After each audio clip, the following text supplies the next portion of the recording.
gago siya. Bakit?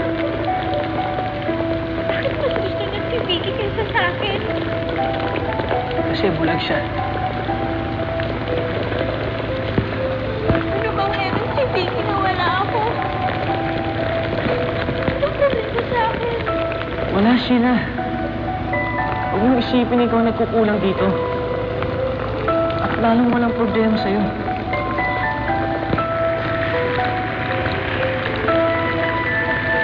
Sarap mo ang kausap eh. Pag tumatawa ka, nakakahawa. Pag gumingiti ka, abot hanggang mata.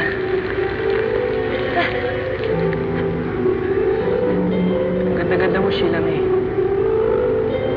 At napakatanga ni Fonzie para pakawalan ka.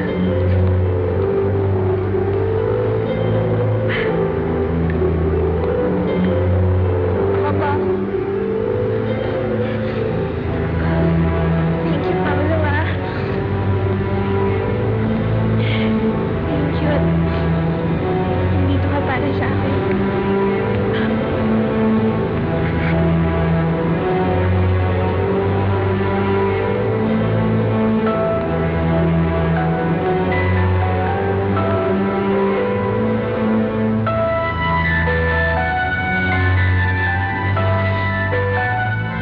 Tarantado pong to eh!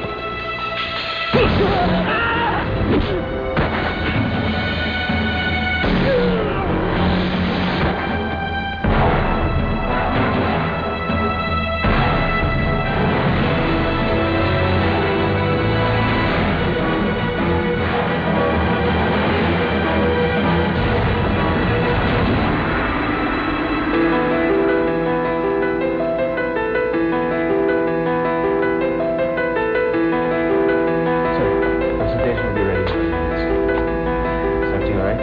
Yes. Excellent. Oh, just fixing some of the stuff. It's email. Fredo, Isabel!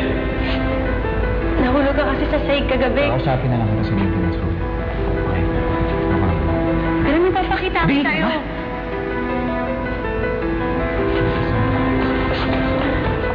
Fredo, Anong tawag mo sa akin?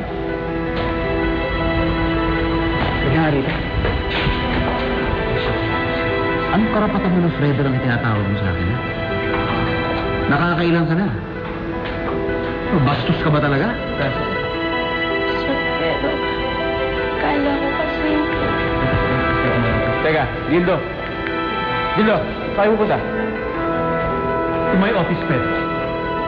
You handle her first. Let me handle this situation.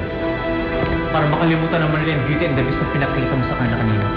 What situation? That wasn't my presentation over there. Wala akong kinalaman doon. Miss Fredo, you were in the presentation. Ikaw at ang janitress ngayon na in love sa'yo. And what do you expect me to do?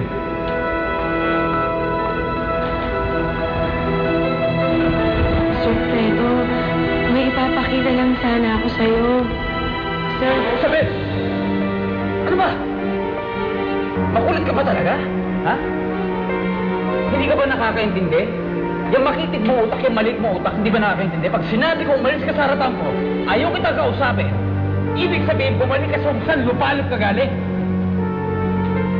akala ko lang naman kasi... Ano akala mo? Naalala mo. Ano? Wala akong pakialam dyan.